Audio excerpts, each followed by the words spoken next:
কান্দিতে দীর্ঘক্ষণ ধরে railway reservation counter বন্ধ থাকার জন্য ভোগান্তির শিকার সাধারণ মানুষ।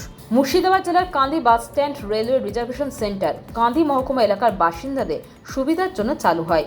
এই এলাকায় ব্যবসায়ী থেকে পরিযায়ী শ্রমিক সাধারণ মানুষ এখানে রেলের টিকিট বুকিং করে উপকৃত হচ্ছিল। কিন্তু দুর্ভাগ্যের বিষয়, কোনো অজানা কারণে দীর্ঘদিন ধরে কান্দি নেতাজি সুভাষ বাস টার্মিনাসের রেলওয়ে রিজার্ভেশন কাউন্টার বন্ধ রয়েছে। এর জন্য সাধারণ মানুষকে চরম ভোগান্তির শিকার হতে হচ্ছে।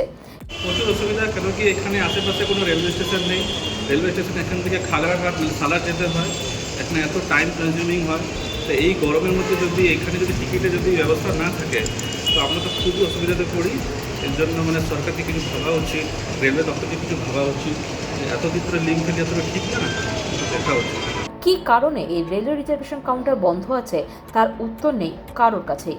রেলওয়ে রিজার্ভেশন কাউন্টার বন্ধ থাকার জন্য অতিরিক্ত পয়সা খরচ করে দালালদের মারফতে রিজার্ভেশন করতে হচ্ছে ট্রেন টিকিটের জন্য। ভোগান্তি শেষ নাই। বহরমপুর বা সালারে গিয়ে ট্রেন টিকিট রিজার্ভেশন করতে হচ্ছে, যাতে অতিরিক্ত সময় এবং অর্থ দুই ব্যয় হচ্ছে। রেলওয়ে রিজার্ভেশন কাউন্টার পুনরায় চালু করার দাবি জানাচ্ছেন সাধারণ মানুষ থেকে ব্যবসায়ী সকলেই। কান্দি মহকুমার রেল মানচিত্র থেকে বঞ্চিত একমাত্র সালার রেল স্টেশন। এই মহকুমার মানুষদের সুবিধার জন্য কান্দি নেতাজি সুভাষ বাস টার্মিনাসের রেলওয়ে রিজার্ভেশন কাউন্টার খোলা হয়। এলাকার মানুষ এ থেকে অনেক উপকৃত হয়, কিন্তু কোনো এক অজানা এই কাউন্টার দীর্ঘদিন যাবৎ বন্ধ। কাউন্টার বন্ধ আছে, কতটা অসুবিধা হচ্ছে? প্রচণ্ড অসুবিধা হচ্ছে। এখানে আসছে আমার পাশে জিজ্ঞাসা করছে যে কাউন্টার বন্ধ। এই মোটামুটি কাউন্টারটা 27/2/2024 তারিখ সেদিন থেকে লিঙ্ক ফেল। আচ্ছা, সেদিন থেকে লিঙ্ক ফেল। অথচ যেগুলো যারা আসছে যাত্রী, তারা এসে টিকিট পাচ্ছে না, তারা এসে অসুবিধায় পড়ে যাচ্ছে। কি চাইছেন এখন?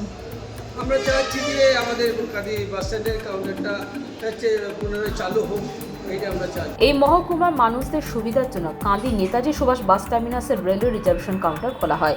এলাকার মানুষ এ থেকে অনেক উপকৃত হয়, কিন্তু কোনো এক অজানা কারণে কাউন্টার দীর্ঘদিন যাবৎ বন্ধ।